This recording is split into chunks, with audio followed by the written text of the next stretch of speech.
All righty. And good morning, fellas. Yeah, it's not nice to meet a little early and get kind of caught up with each other and John will continue to think about a place for you this summer. And we are collectively in the Gospel of John, as you guys are fully aware. And let's just go ahead and dive in. Last time we began to look at verses 16 through 19 of chapter 12. And within that section, I've identified four group responses to Jesus. And we as a group landed on the number two. And we've spent the whole time there. Dave Brown brought some really good thoughts out that have that influenced my thinking. And I'll talk about those here in a minute as we review. But that's really a lot of value of what we're doing here is we're looking at the text together, and we've got the freedom to land and talk and then to make changes. And I look at that as extremely valuable. So that second group was the group who witnessed the raising of Lazarus from the dead. That's a huge thing. And as I wrote here, our comments revolved around the variance in belief. You'd think that, a common way to think is that if someone witnessed a person raising another person from the dead, Lazarus come forth, that's a big boy kind of miracle. And but yet there are variants in belief as a result of actually witnessing that. That is really worth thinking about. So that's what we landed on last week. Now the text reads, the verse 16 is in italics, and we've covered that verse, and we're going to pick up where we left off via a short review. I'll read it. These things his disciples did not understand at the first, but when Jesus was glorified, that term glorified refers loosely to the cross event, and I'm not really sure if it includes the ascension, but certainly the resurrection. Still a little foggy on what the author is meaning by that, but it has everything to do with the cross event. Not so sure how far it moves, whether it goes into the 40 days or not. Then they remembered but after that glorification of Jesus, the disciples remembered that the things were written of him, and that they, the crowd, had done these things for him. What we talked about, and I think it's really significant, as we age, as we experience more in our relationships with each other and in our journeys, I think the normal outcome, one normal outcome, is that we view things that have been stated primarily in the scriptures maybe a little bit differently, that our experiences really feed into how we view the scriptures. And that's certainly true with what occurred here in the lives of the disciples. Picking up in verse 17 is we may have we looked at 17 last week, but that's where I ended the italics. Verse 17, so the people who were with him when he called Lazarus out of the tomb and raised him from the dead continued to testify about him. That's where we looked at last week. For this reason, also, because of the resurrection of Lazarus, the people went out from Jerusalem to meet him because they had heard he had performed this sign. That's what we'll look at today. And then verse 19, so the Pharisees said to one another, you see that you are not accomplishing anything. Look, the world has gone after him. So that's our text. And I see that hand. What do you got there, Bill? Well, a clarification here. In our day, with all the all the different websites and stuff, internet stuff, if a bunch of people say something and we doubt it, we can have reason to question it. I'm assuming here that in that time of the Judeo tradition, if you had 2 or 3 men saying we saw this, it's true, that was sufficient evidence for people to say, yeah, it happened. So they have to respond to it. I mean, they're not saying these people are lying. They're saying, what do we do about this, right? Yeah, that's my understanding. I'm the way I saw it. There is the idea that within the mouth of 2 or 3 witnesses, everything showed that was a normal way of validating a testimony. Yeah, they didn't have fake news. They didn't have fake news that way then. Yeah, but I guess the perspective I'm coming from, Bill, is that there were people present at the raising of Lazarus, and there was a variance in belief of that. Well, yeah, I'm thinking the other people witnessing. The Pharisees are saying here, we got a problem. And I guess the nature of the problem isn't that people are lying. The problem is that they know they're telling the truth and people are running after Jesus. Yeah, they don't like that. We're going to look at that this morning. So yeah. Thanks. Yeah, I don't know how I help, but you're welcome. Yeah. So again, the text is there are 4 group responses, and we're going to pick up where we left off last week after a short review. Here's the review. And Dave, this is where you spoke into last week. So the people who were with him when he called Lazarus out of the tomb and raised him from the dead these people continued to testify about him. Now, those who witnessed Lazarus from the dead, and I'm going back to this layer idea, because layers meaning what is motivating. What's really motivating the response is what the layers are used for. Some believed. This text doesn't say that, but I'll have another reference. Some believed, and what my thesis is that in order to believe, we got to let go of something. I think that is a pretty general, it's a general term, but I think it's generally true. For me to believe something new, I have to let go of something. And in the words of Jesus, loosely speaking, that letting go is really hard. It feels like dying. And here, verse 1145 is a testimony to that. Therefore, many of the Jews, who came to Mary and they saw what he had done, that's raising Lazarus from the dead, they believed in him. And so that's one section of that group. And this is review again. But now this is where it changed, Dave, from last week. I made the statement, well, others didn't believe. And because of my binary thinking, naturally, I just assumed this and this. And we talked about that belief is really a journey. It's not an on or off exactly. It doesn't exactly work like that. These people show a negative response from my perception. They're dealing with layer 2, belonging. They see this event, which is absolutely a miracle of miracles, and their response is resistive, as you see in the little dime.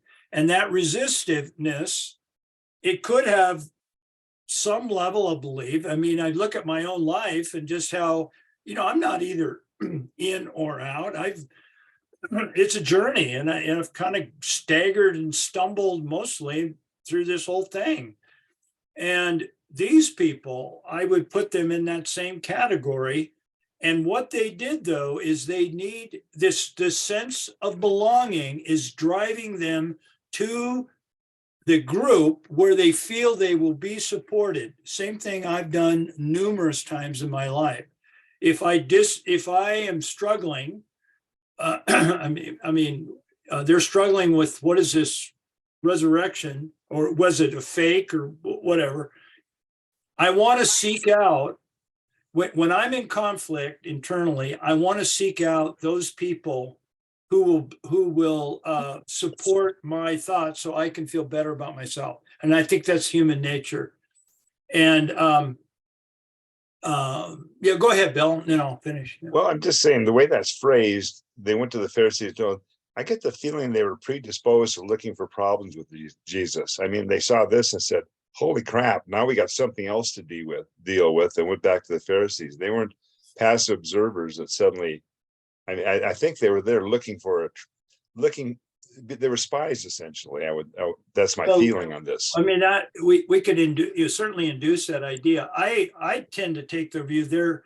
It is a contrast. Some believe, some entered in, that the arrow of where it says through belief, right here, these people embraced the idea, these people resisted the idea. And the degree of belief and unbelief, I'm not really able to address at that point. But I do know from my own experience, it's just not in or out. I've had a lot of stumbling. But they knew, but they knew where to go. I mean, they knew who would be interested in this. Oh yeah, they wanted to report, and I think it's all driven by their need to belong, to be accepted. That's from my perspectives. Yeah. So in let's move on to response 3.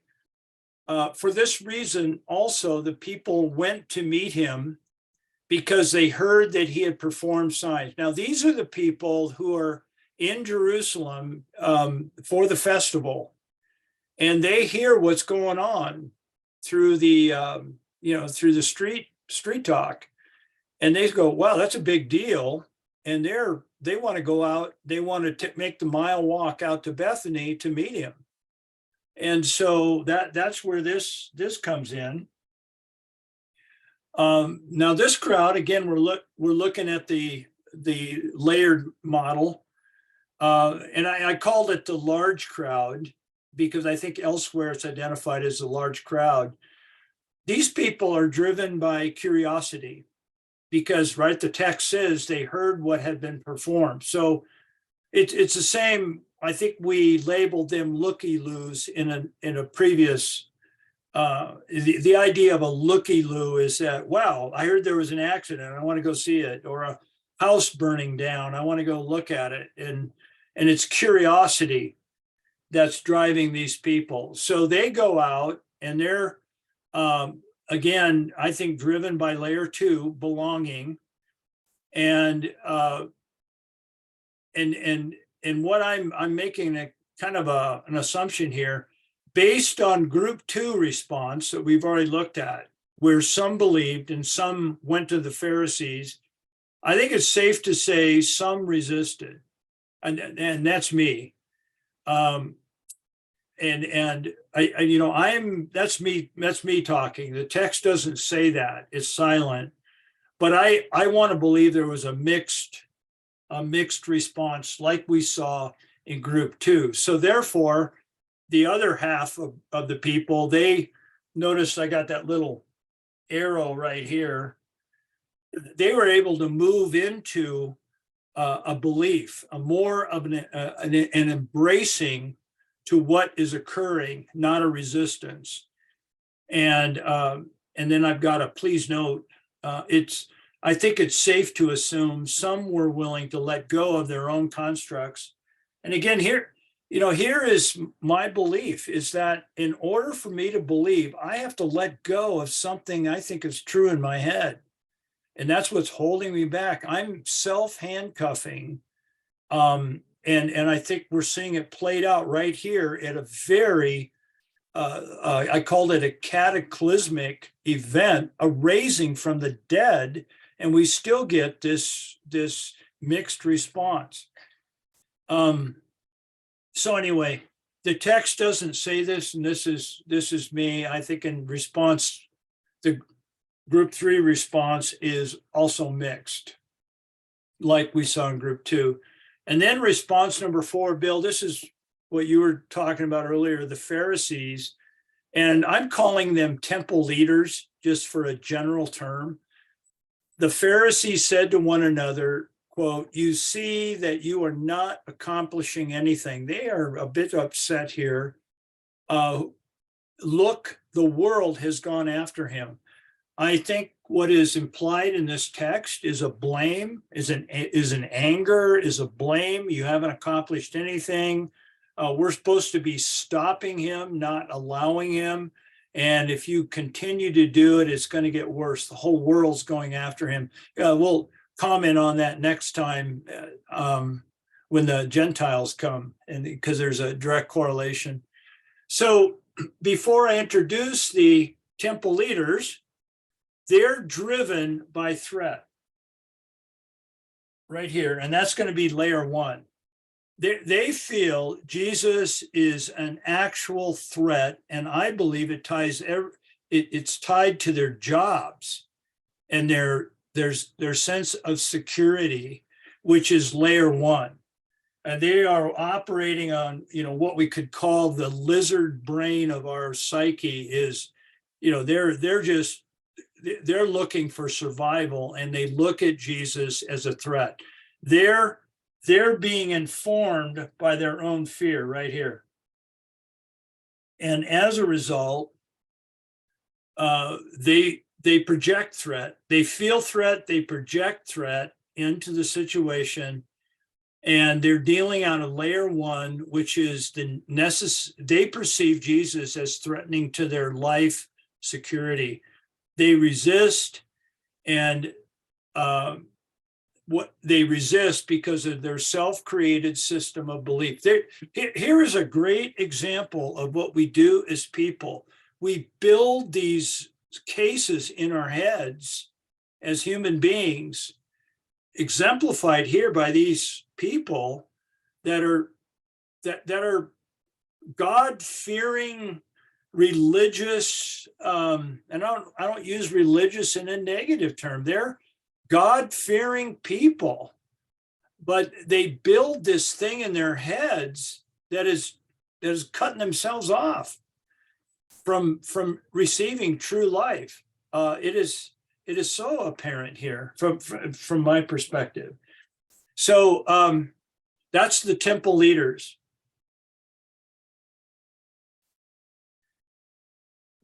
And here's my thought, and we're gonna summarize these four here in the next slide. But my thought at this pause here is that the reason, why would John include this in the text?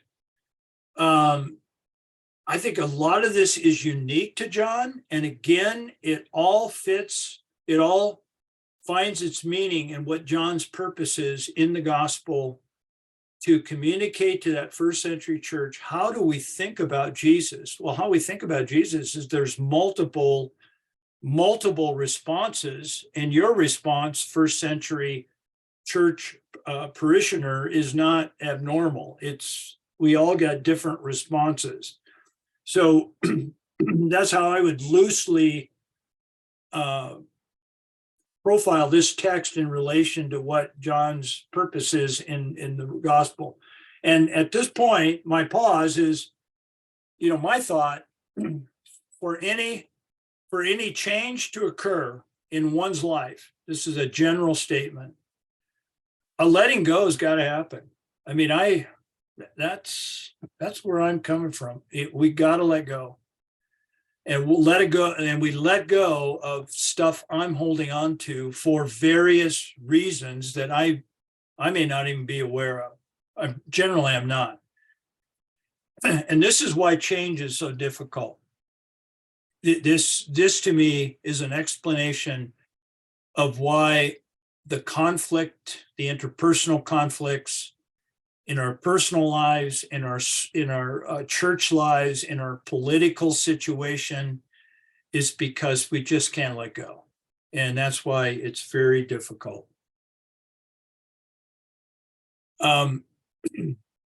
Here's a summary. And I've got a circle with 4 quadrants, and I'm going to fill those in, and each of those represent a group.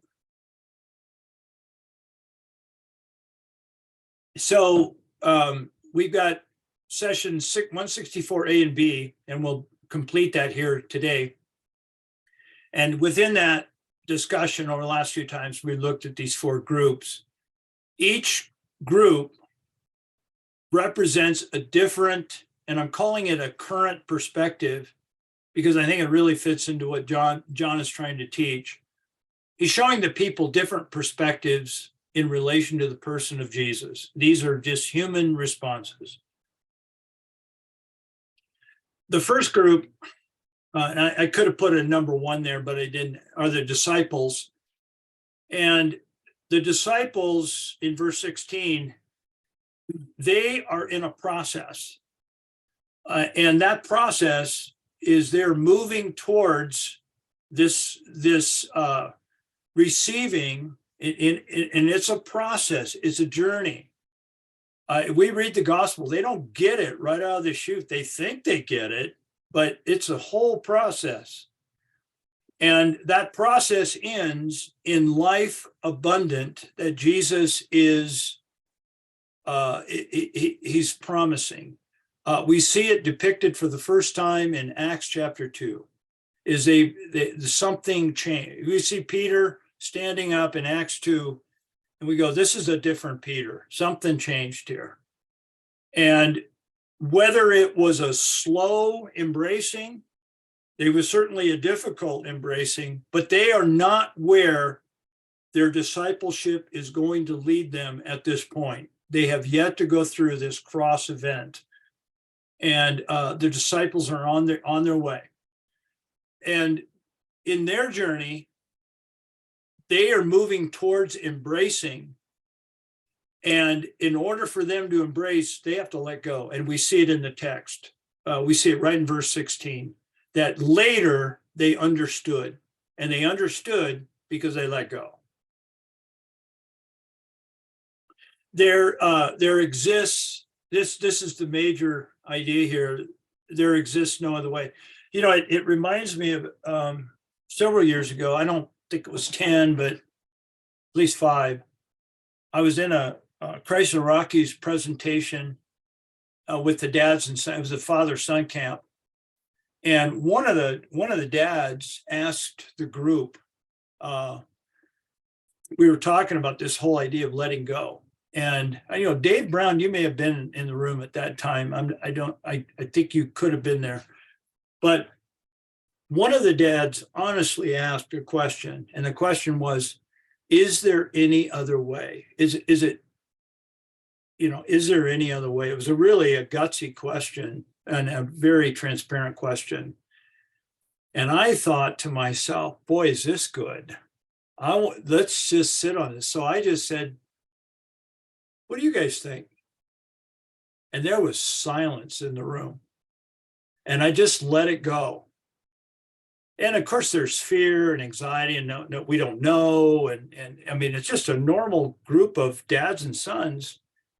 And finally, one guy who is an not an ex, he's a retired doctor.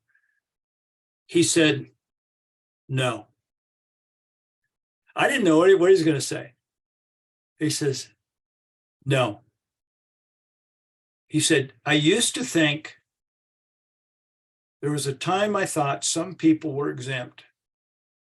He says, I just don't think that anymore. I don't know. What do you guys think? Is there any other way?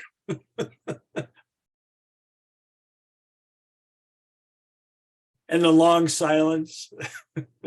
Well, there's so much to be said in the context of the question, you know. Yeah, I mean, this whole idea of letting go. If you're a Catholic, is there any other way? You know, that's within those groups. There's, you know, correct thinking, correct action, correct behavior. Yeah, you know, a lot of things. Correct They still talk. point to Jesus, but they have a multitude of faces on them.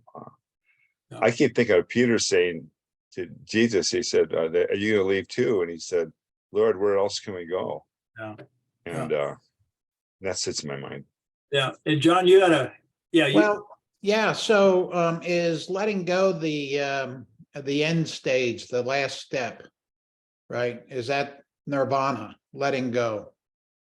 Well, I think it feels like dying But after that, I think experience, I mean, you're asking me if that's the last step?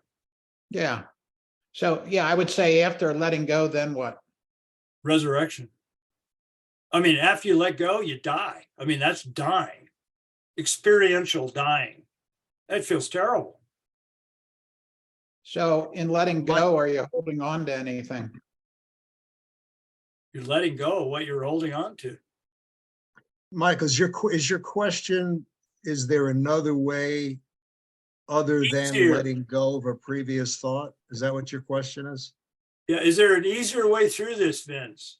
Well, through what? I mean, I'm the basis of your question I missed. Let's call it transformation, moving forward in my discipleship journey, just like the disciples here are at a current state, but their current state does not reflect where they're going to go, because we know the rest of the story. I mean, there's going to be some very dramatic changes in these guys' life. So there's a moving forward in their discipleship. And what I'm saying is that there exists no easier way to get there. In other words, from my perspective, okay, well, I need to memorize 20 verses, or I need to recite this, or, that's how duties that I would do. I need to really develop the disciplines and these are all very good things. I'm not arguing those, but experientially, I've just come to a point in my life, I just don't think there exists this easier circumvented way to get through this. So what, I think life is hard. so what did the thief on the cross let go of? Yeah, good question. Well, he had to go through a pretty hard process or he wouldn't be on the cross. Right, but he was dying. And he was said, Jesus is innocent, I'm guilty. And he said, remember, man, but the point was he came to a conclusion that was correct. Yeah. And that was a pretty last second thing, but what did he let go of? I mean, he just looked to Jesus. He just I said, guess so. remember me. What did we all do just this last week as we went through the Holy Week? Now that Bill's introduced the crucifixion, Yeah. the crowd was, Jesus was on the cross and the crowd was saying to him, if you're the king, you can get yourself down from the cross. Yeah. And Jesus just surrendered. He didn't try to fight it. He could have gotten himself down. Yeah. But he chose surrender as the obedience of what the Father had laid out for him. That's a good point. Yeah. Yeah. He said elsewhere, Bob, no one takes, I think it's in John 8, maybe. I don't know, 10. No one takes my life from me. He gave it up. Yep, he gave it up. He surrendered, and that's the model that's always before us, in discipleship. That's what I've come to. I mean, I just don't think, I used to think some people were exempt, but I just don't. Mike, I don't think anyone is exempt. I guess I question whether there can be a once for all in this process, or if it's an incremental, ongoing process. Yeah. I think and yes and yes. Yeah. There's a letting go that can be daily in some ways. That's what Paul said. I die daily. I don't want to cut you off, Steve. Did you? That's fine. I agree. I mean, I don't think there's a one size fits all here. I think it's a journey. Dave Brown's got his, I'll shut up. Dave, what do you got to say? Well, it just reminds me of a wise man who told me a long time ago, just to remember that the only person that really likes constant change is a wet baby. So And We're- we're a little beyond that. No, well, are we? Are we? We're talking about change here. Yeah. And even the little baby, he may scream and holler while he's going through the process, but when it's all over, he says, "Oh man, that's great. We Yeah. got that done." And Wow. I think Steve kind of hit it on it. I think it's we die daily to ourselves. Yeah. And until you're like the thief on the cross, that's the final change. That's the final let go.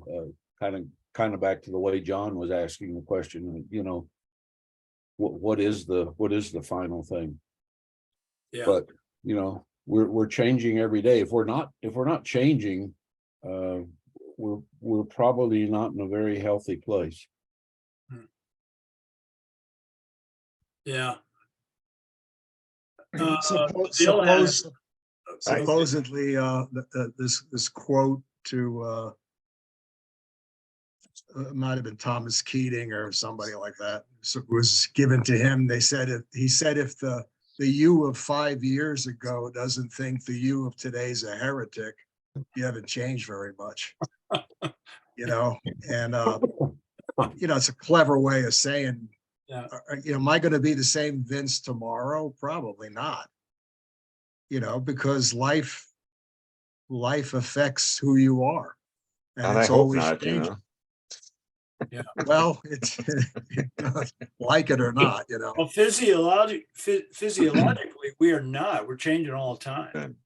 Physiologically, but I mean, I think of the things that I believe were chiseled into stone from the mountain. Yeah. 5 years ago. Today, I look at it and say, what was I thinking? I mean, this is not even similar to what I think now. Yeah. I don't know if what I think now is correct necessarily, but it's certainly different. I think the openness to change, like I told that anecdote of my friend going to a prayer breakfast, and the speaker introduced the concept of a feminine side to God, and all the guys in that breakfast knew that God is spirit, John 4:24, and they were not stupid people. And they knew that we were using male pronouns because that's what we use in English when we try to talk about a neuter concept. But the idea of God being your mother is just too different. It's like when Richard Rohr starts to say, and she said to herself, Yeah. it's just weird to the ear. Yeah. You know what I mean? Yeah. And it's not like you're fighting it. You're open to the idea. I got what you're saying, but it's different than who I am. That's not who I am. That's why I'm not into Eastern religion. I'm a New York Italian. There's nothing in my history that identifies to these Eastern names of Eastern gods. Yeah. And when I start to call upon, Baba Gita or whatever, it just doesn't make sense to me. It could just simply be a different name for God in a different language, but that's not going to work for me. It just isn't. And when you say you got to give up, I think if you want to, the fact that you don't change doesn't mean you're wrong. Yeah. It just means you're comfortable. You're where you are, and this works for you.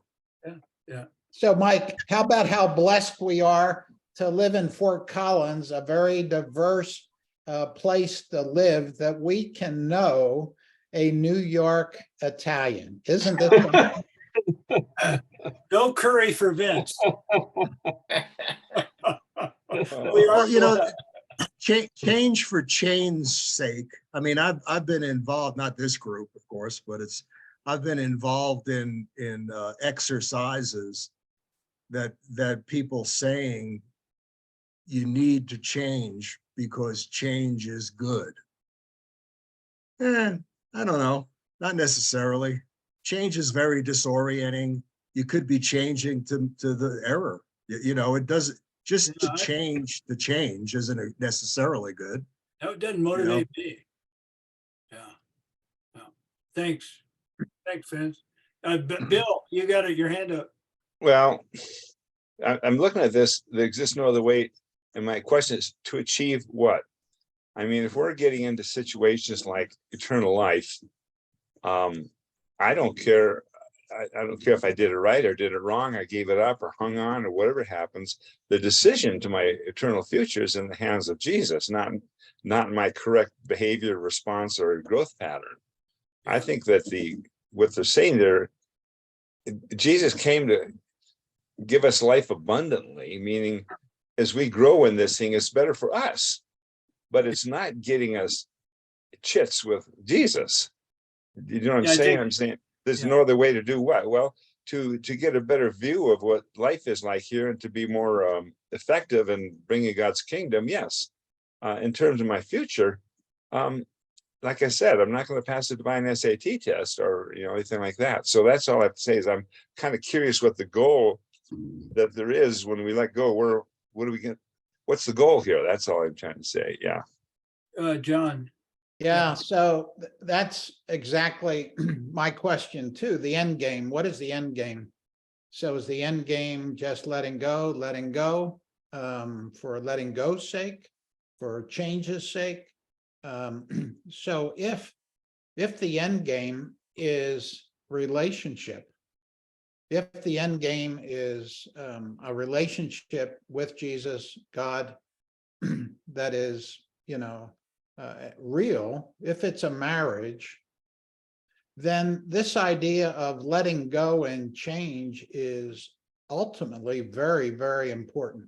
Last week, Jeff brought up something from Matthew, and I think it had to do with, the potential of losing your soul. And then it said, we got to take up our cross daily. I think that was the end of it, if we want to follow Jesus. So this idea of dying, is very, very, it's a big deal. It's very important. So if I want to know Vince, someone who came from a very different place, I got to take my preconceptions of people in my world and park it someplace, and then just kind of spend time with him. And then I get to know him. All of a sudden, he starts coming alive, as opposed to just being somebody that I met casually.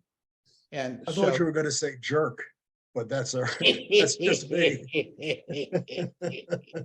But anyway, so Mike, these things of letting go are extremely important. And if we don't let go, we can't continue on in our relationship with our spouse, our relationship with each other, yet alone our relationship with God. yeah, thank you guys. Yeah, Jeff, I see you. Yeah, well, You're either and picking your nose or you're going to raise your hand.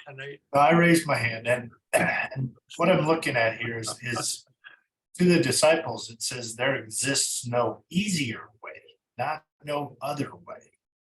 To me, what that is trying to say is they realized, like Mike's been saying, they had to let go of their old way of thinking, even though the way that Christ wants them thinking and seeing things is difficult many times. Even though the truth so many times is hard, and the letting go, we use that phrase, and it's like, oh, that's easy. I can let go of my old way. That's not easy. And that's why Mike describes it as death. We have to put to death, I think, the things that keep us from wanting to take this difficult road that oftentimes we have to take in order to follow Jesus where he wants us to go. So the question is not, is there no other way? Because we as humans are always looking for an easier way. We don't want to take the difficult way, but is there an easier way? I don't believe so. We have to, like Mike said, let go, die to self every day, and take sometimes this difficult way that Christ is calling us to go. Well, that's kind of where I'm landing in this stage of life. A couple of you brought up this whole idea, well, what is the end game? The end game, from my perspective, and I'm not saying I'm right, but from what I understand Jesus offering, it could be summed up in a number of different ways, but life more abundant, John 10. I think Jesus is calling people to life in right here and right now. There are texts that seem to attach a future aspect of that, where our heads go, but I think he's talking about life here and right now. And they are not where they're going to be. We know that from the text itself.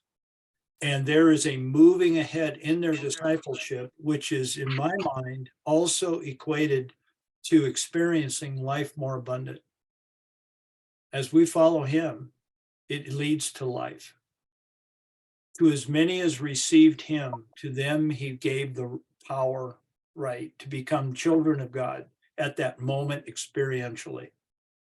So that is where that's what informed my thinking. The other groups, Lazarus Witness, they were, I wouldn't say divided, but they were varied. There were a group that these people are witnessing to these people. They imagine what it was like when you have a group of people coming out to Jerusalem to meet Jesus coming in because they've heard the news. Those who have witnessed the resurrection of Lazarus say, you would not believe this. Golly, the tomb was, the tomb was just there. And then all of a sudden, this guy comes walking out with these grave clothes. It was unbelievable. Really? Yeah. He didn't walk out. He was bound. He must have floated out or something. I mean, it was like I think of a zombie kind of, it just, yeah, I don't know. It's just, but it was mind boggling. So that's group. The other group who saw it didn't see it that way. They saw what they wanted to see, even though they probably weren't conscious of it. They went and they reported back to the temple leaders. And it says that in the text. So there's the large crowd, or not the large crowd, the Lazarus witnesses. And then the third group was what I labeled as the large crowd. These are the folks coming out from Jerusalem to the curious ones. And again, all I wrote there is we assume a varied response, like group 2. The text is silent at this point, but I can't believe that they were 100% buy-ins. And I can't believe they were 100% going the other way. I think they were curious, just being human beings. And then the last group, the temple leaders, they support their own biases. They have got biases. And my guess, like many of us, most of our biases are unconscious. We don't, that's a whole subject in itself, but I think that is exactly what, when we see Jesus interacting with primarily the religious sector and the pushback, they're operating out of their own, call it constructs, and their own biases that they've created. Are they true? No, they're true. They're true because they're in their heads, but they're not true. We are proposing here. Here's my summary. We are proposing that regardless of their current state of mind, all groups of people are invited to the same life offering provided by Jesus. This is my take on the reason we call them gospels is because they're good news. And Jesus is inviting all human beings to experience an abundant life. That would be it in a nutshell. So table time. Here's our diagram. And I only have, I got one question, and you got 15 minutes. We already had a really good discussion. But if we could just end our time with, which group I mean, how do you see yourselves in this text? You know, whenever we come up with 4 different responses, we naturally want to see ourselves, we naturally want to identify with something within what we see. Disciples, witnesses of something, a miracle of miracles. We see ourselves curious, or we see ourselves, you know, as biased, and maybe we're never aware of it before. But how do you see yourself? Which of the group responses, which group do you see yourself in, or which of the responses can you most relate to at this juncture in your life? What do you guys think? Well, Mike, I put myself in I mean, it's hard, you know, you kind of flopping back and forth between disciples and Lazarus's witnesses. And the reason I say that is, in order to be a follower of Christ, you have to believe that there is no other way. So that's where I put myself. But I also, and I'm trying to point at the screen here, I also find myself in the Lazarus witnesses, because what are we doing right now? We are guys that have seen Christ work in people's lives. We have witnessed new life in our own life and in other people's lives. But we are also going to each other, i.e. the temple leaders, to throw questions and you know, back at each other and say, hey, guys, what do you think? You know, do you support the way I think? You know, I think that's almost I think what we're called to do. Yeah. When it says gather together, build each other up. Part of that is what we're doing today. We're asking tough questions. We're trying to figure out what Bill thinks, or what Mike thinks, or what Vince thinks. You know, we're going, hey, this is what I think. What do you guys think? That's almost what some of the witnesses were doing when they went to the temple leaders and they said, we just saw this resurrection from the dead. What do you guys think? So Yeah. I find myself in that camp many times. Yeah, and Jeff, thank you. I think that you're speaking from a lot of us here, is that, like the disciples, they joined up for a reason. There was a mission, a call. I will make you fishers of men. He told, I think he told that to Peter, Andrew. I will make you fishers of men. There was a call, but man, it was the beginning, not the end. I mean, there was all kinds of things they had to unlearn. Their discipleship was a lot about unlearning, really unlearning, in order to then the end game is to be a life giver to those around them, and extend that life of Christ to other people. I mean, that's a whole, and it's not a slam dunk. Work through books 1 through 10 and you got it. It's a lifelong thing.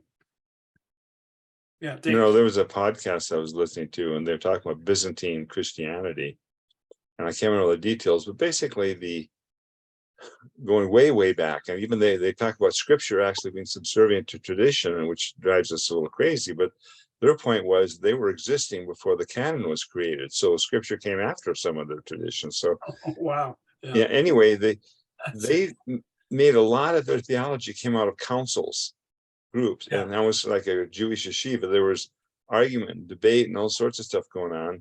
But the point was they had a lot of people there, and because they had a lot of people there, they had a lot of opinions.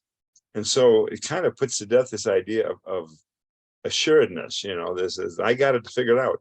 No, you don't. Take it to the council. Let's see what they have to say. And they allow themselves to change.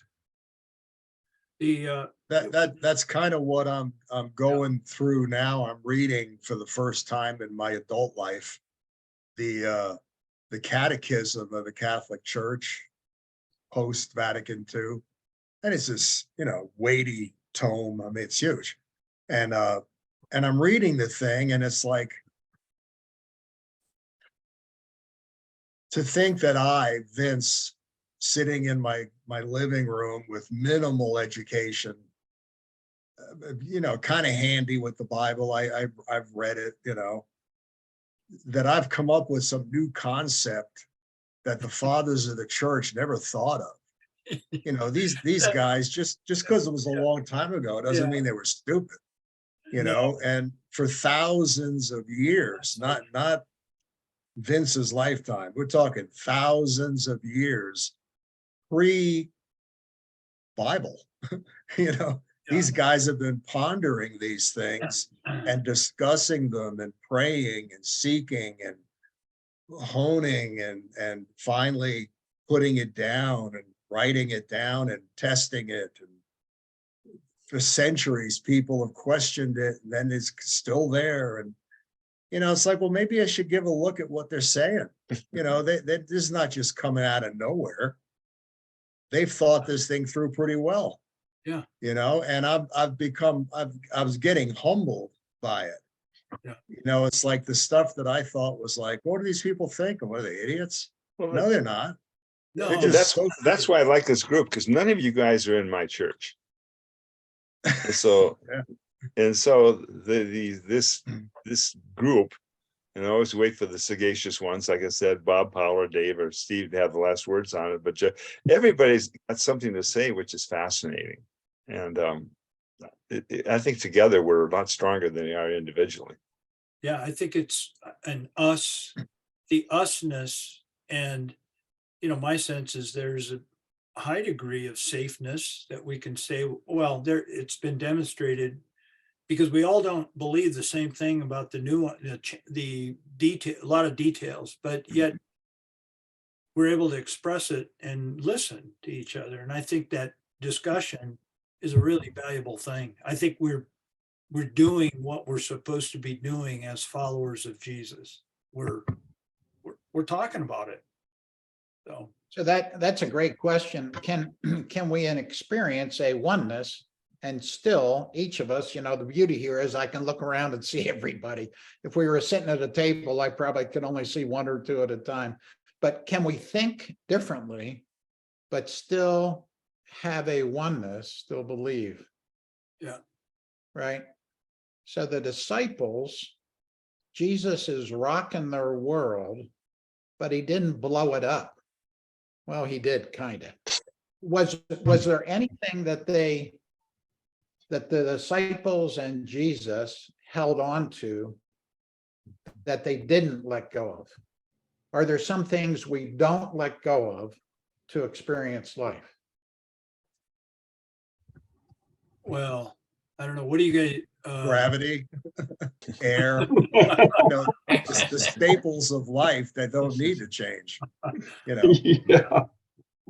Well, they hung around Jerusalem. We told them to leave, so they didn't leave until the things got bad for them and they were forced to leave. So they did go out and spread the word, but they were still thick-headed. I mean, Peter had to be knocked a few times in the head. Then he had to go back and knock a few of the disciples in the head again. I mean, they were in a growth pattern for the whole rest of their lives.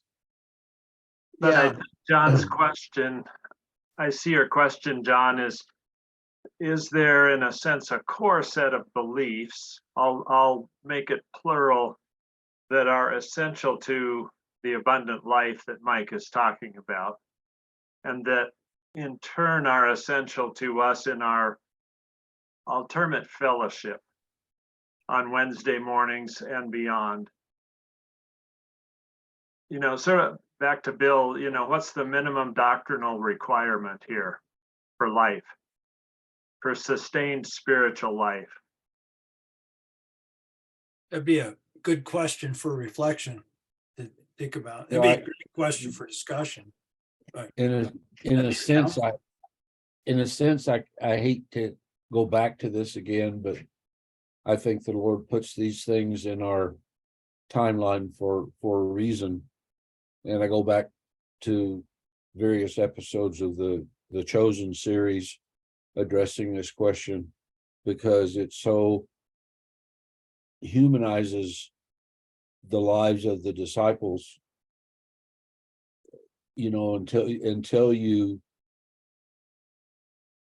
until you're asked or have a chance to kind of look at it from different perspectives. You know, when I was small growing up in the Episcopal Church, you know, these disciples, man, they were somebody, yeah, oh wow, you know, that's the Lord's disciples, and man, and yet as is so wonderfully portrayed in the series, these are guys, somebody just said it a minute ago, they were yanked out of wherever they were, whatever they were doing, whoever they thought they were, and this weird rabbi comes in and they can't help themselves in a way because they're overcome by who he really is. And then they end up together as a group with all their differences, and they're supposed to get in this boat and row in the same direction.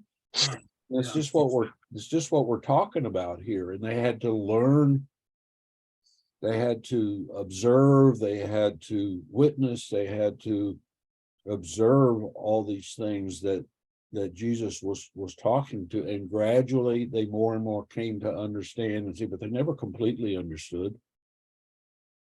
You know, they'd stand there and watch him do the miracles eye to eye, and still they'd look at each other and, how do you do that? I don't understand how he could, do that. And here we are, Yeah, David, and speaking of the boat, they're in the boat. Yeah. And he calms the sea and they go, who is this guy?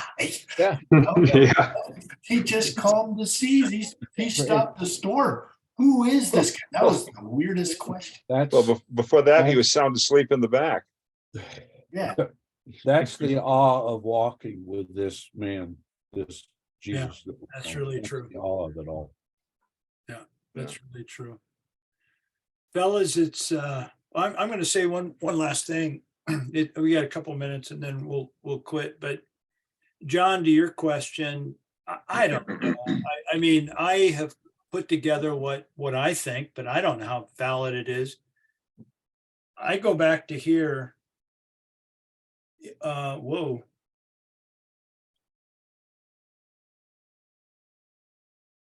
This whole thing of the layered model, and guys, just, I think you know me, I work with pictures and things, so this is how I tend to see things. But I think this barrier right here, this is my opinion, I think that if we continue in the path of following Jesus, sooner or later we're being asked, and I think letting go is part of that process.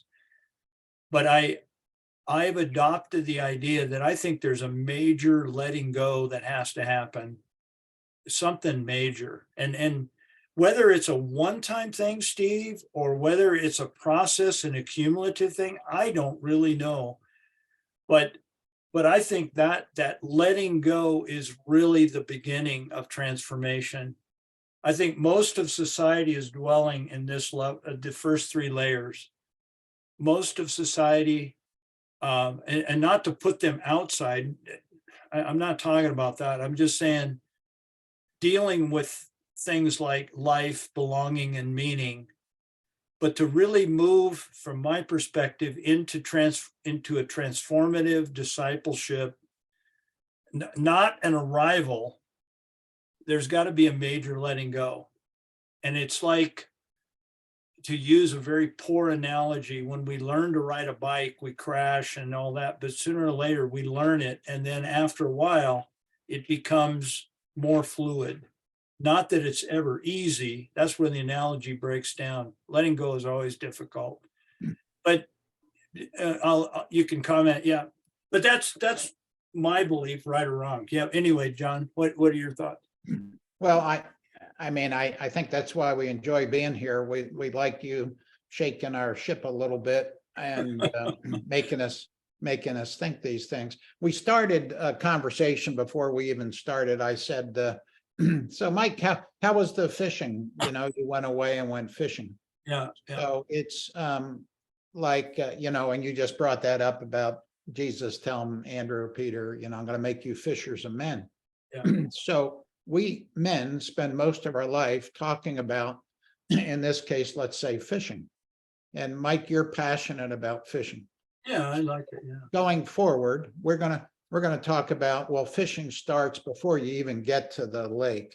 Yep. And we spend our lives, most of us, thinking about, well, I'm going to go to the fly shop, and then I'm going to go read a book on how to fish, and then I'm going to go buy this stuff to fish, and then I'm going to talk to Bill about fishing, and then I'm going to No, talk to no, no. Patsy about fishing, and I'm going to talk, we're going to talk. So where do you, oh, and Vince, man, Vince, he likes to fish in the ocean, right? As opposed to trout and streams, and that was his experience. And so we This is spend good, our life John.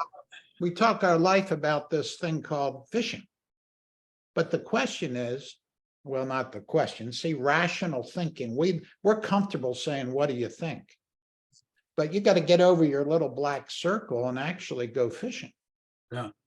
So when you start going fishing, now all of a sudden, so we all say to you, we look at you like Mike and say, how can you be passionate about fishing? I'm ADD, right? So the idea of like just peaceful fishing, it's like, that drives me crazy. And Tatsi says he'd rather read a book about fishing than actually getting in the water. That sounds stupid, right? Or it could be skiing. How could anybody want to go skiing? But when you go skiing, and you haven't been skiing, it's like flying. It's like otherworldly, right? I don't like to go fishing. I like to go catching. But so my point is, this abundant life is actually doing it. It's actually Doing it. experiencing it. Doing It's it, yeah. actually, and then we say, well, I know what this is like, right? And so the thrill you get isn't the thrill. It's partly about thinking about it, but when you get in the water, right, now you're living, Mike, right? If I said to you, you could do whatever you want, and here's a word we started with too. The word came up, glorious, right? What in Glorified. Yeah, that's a glory. good word. Yeah. And so when we think of glory here in Colorado, right? So it's 40 or 50 degrees outside. It's sunny and it's a dark blue sky. There's no wind.